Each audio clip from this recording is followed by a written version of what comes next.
you've got enough direct evidence that God has done something specific in your life that assures you that the Son is alive. And because he got up, you can get up. Young people in here, whatever addiction or desire you're dealing with, you're already free.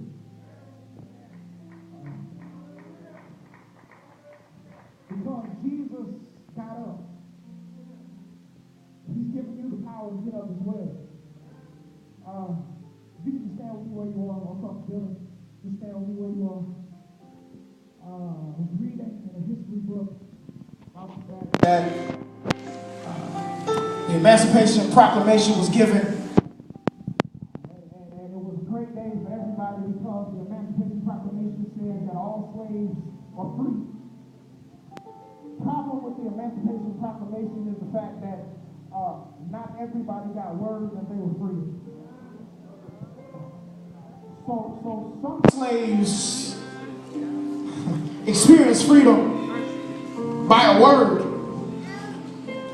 and the other slaves didn't receive the word that they were free. And so it said that they continued to work. They continued to allow the master to beat on them. They continued to allow the master to rape their women and call them all types of names because they had not received the word that they were free. Their freedom had already been given to them, but they were still operating as slaves because they didn't receive the word that they were free. And simply on today, we just want you to know we do all this not only to lift up God, but to let God's people know that he's already paid the price for you.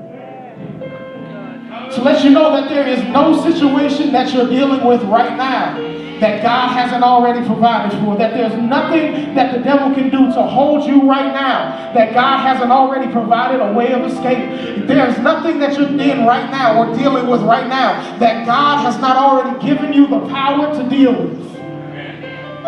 Because the Son got up. You're free.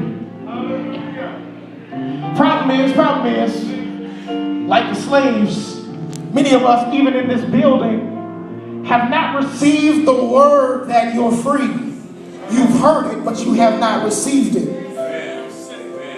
And there's somebody in here, my first appeal is this, there's somebody in here who has not received the word that they're free. Christ already died and rose for you, and says in Revelations, I've got the keys to death, hell, and the grave. The victory has already been given to you. Yes, you're going to struggle, but the victory has already been given to you. And there's somebody in this room that has not received the word that they're free. They come in here week after week, leave out of here the same way. If that's you, if you want to say, God, today, for real, I want to accept the freedom you've given me. I don't want to continue to operate as a slave to sin. I don't want to continue to be chained in these strongholds. I really want to be free. If that's your desire, I'd ask you just slip out your seat, make your way to the front. We're going to pray with you. Wherever you are, balcony, it doesn't matter. We'll wait for you. If you really want to say, God, I'm tired of being a slave. Who the Son sets free is free indeed.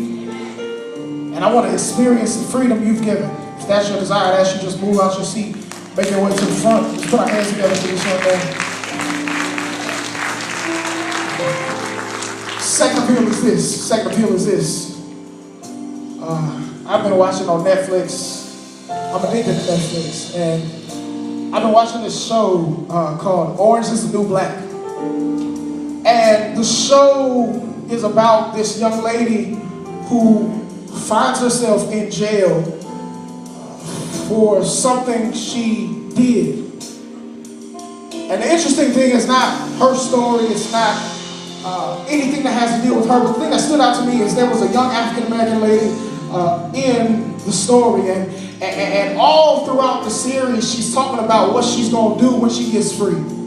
She can't wait to be free again. I'm going to stop by this person's house, and I'm going to do this differently, and I'm going to do all these things when I finally get my freedom. And around episode 10 or 11, she actually gets free.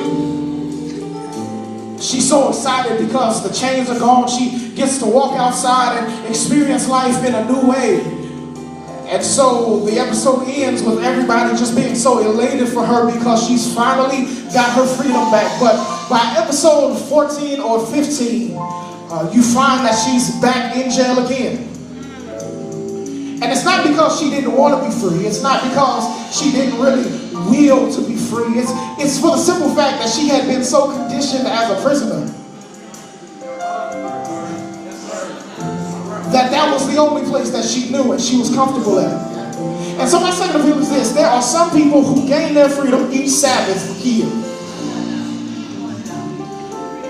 All week you talk about, I just got to get to church so that God can set me free from this burden. God could relieve me of this stress. God could give me a word for my situation. And you walk in here, you hear the word.